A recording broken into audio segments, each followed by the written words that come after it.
Hey guys, it's Eloise, and I'm here today to talk to you about how to help a person recovering from a major illness or life scare. Just so you know, I may not be a doctor, but I have personal experience in this as I was diagnosed in 2012 with Wilson's disease. I had liver failure and almost lost my life. The doctors told me that I had 24 to 48 hours to live. They prepared my family for the worst.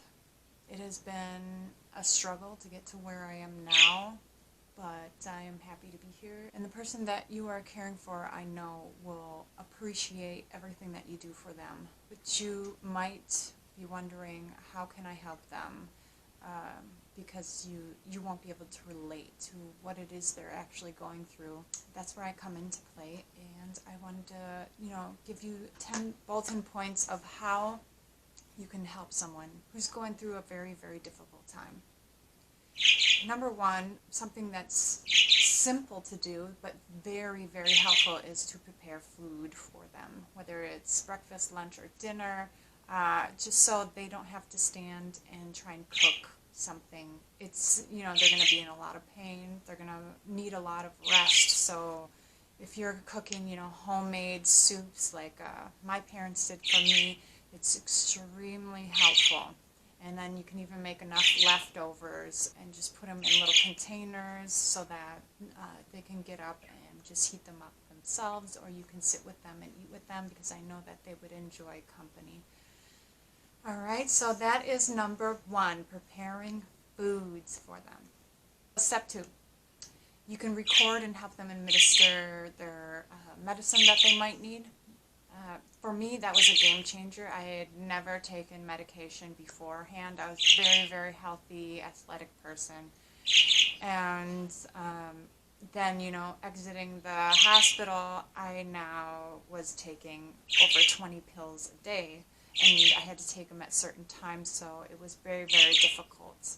If you could help them, just get a notebook, jot down what it is they have to take, when they take it, set an alarm, and make sure that you give it to them at the certain times that they might need it. And if you can't be there, I would call them to make sure that you actually get through to them and that they take their medication. So then that leads me to organizing paperwork, because there is going to be a lot of paperwork when it comes to, the exercises from PT, physical therapy that they might have to do, to all of the bills, all the explanation of what the bills are, about the disease or whatever it is that they have, and I mean the list goes on, and you're going to have a lot of paperwork. So what my mom did, actually, she was a huge, huge help in supporting me. She had a big 3-ring binder, just a huge one. And she had different slots for different things, and kept it all organized with that. So that was extremely helpful, and that just is a suggestion from me to you in dealing with that. Also, it's going to be like sticker shock when they start receiving the bills, because it's going to be very expensive, even with health insurance. If they stayed at the hospital for a period of time, accumulates very quickly, as well as all the procedures that they're going to have, the testing, the labs, etc., etc. It's going to add up. So what I suggest, and what I did, was I set up a fundraiser, and I did it through Indiegogo.com, and I'm not sure if they do personal anymore. It might just be work related, but you can definitely type in the search legit fundraiser sites and do that.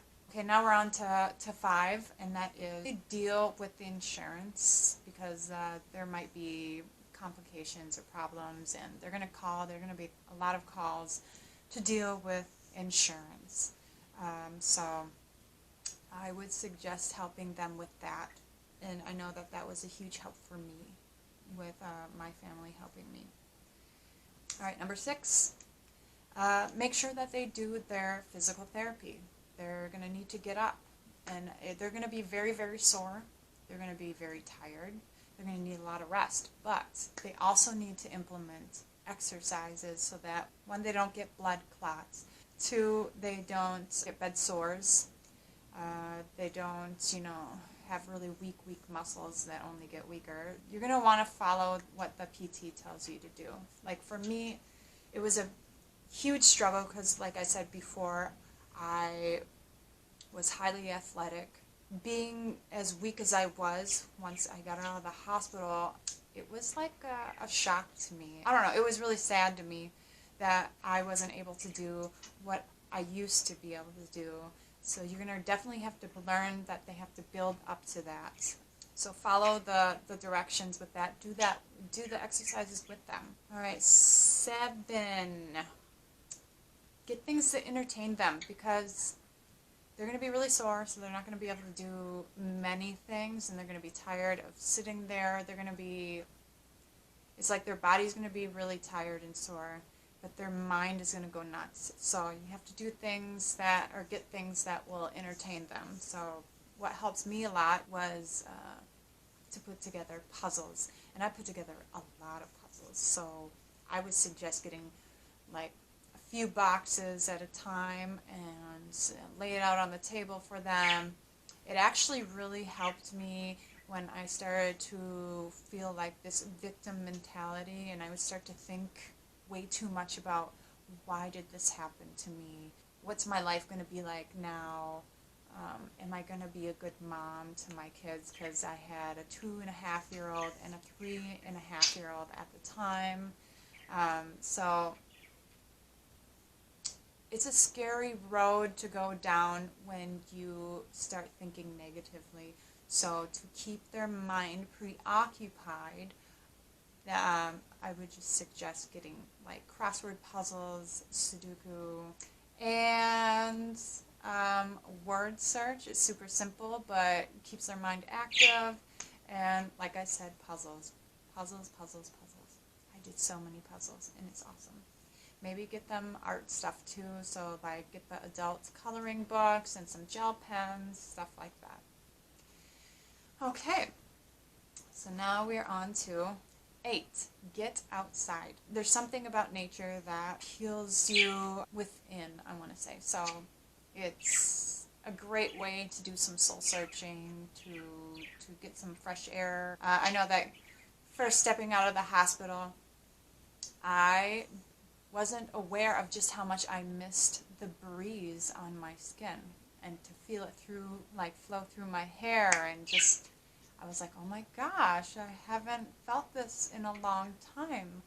And so then I asked to be moved, so they wheeled me to the sun, because I'm like, I would love to feel the sun on my skin. So just feeling the warmth of the sun on your skin and the breeze is healing in a way. So I would suggest getting outside.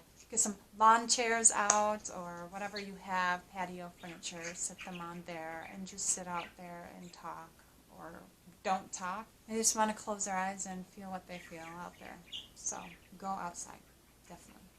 All right, now we are on to 9, which is, I know for me, I was on a lot of pain medication, so I was unable to drive places. So driving them to and from doctor appointments, because once I was out of the hospital, I had to go every week to do labs and other procedures and stuff. So it's a huge help to have someone just drive them to and from. Or just get in the car and take a nice drive, a scenic drive. That will get them out of the house. Find different places that you can take them where they don't have to walk and they're not around a lot of people, because you don't want them to get sick. Yeah. Then lastly, number 10, if you're doing all these things, you're already going to be kind of with them, but it's to just spend good quality time with them. So even if they fall asleep on you and whatnot, if you're watching movies with them, don't give them a hard time for falling asleep on you, because they are going to rest a lot, but them just knowing that you're there, and then when you are together, talking, telling them about your day and who's doing what, or what you saw, or something like that. Or you can read a book out loud to them or something. Good quality time. is precious, and they will thoroughly appreciate it. Those are my 10.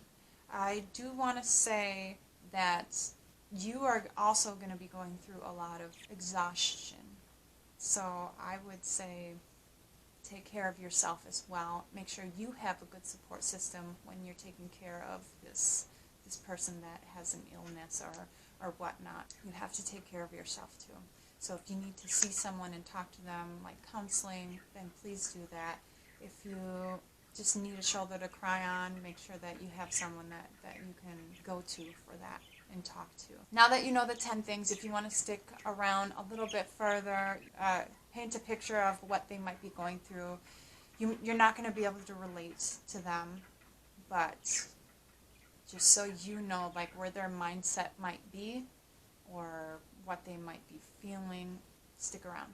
So when you are experiencing a new life, because it is a new way of life when you have dealt with something that is traumatic and scary, as such as a health scare, it doesn't completely change who you are, but it has a huge effect on your life, especially during that time and trying to accept and cope with what has happened to you. They're going to be scared. They're going to wonder, what's my life going to be like from now on? Am I going to be feeling a lot of pain from now on, or dealing with a lot of health issues? Is my diet going to be completely changed? Am I going to have to take medication my whole life? Am I going to be able to run and really, truly enjoy life doing what I want? Did I take off years of my life? Am I going to die at a much younger age because I've been through this, So those are all very scary questions that they're going to ask themselves. They're also going to feel a lot of guilt.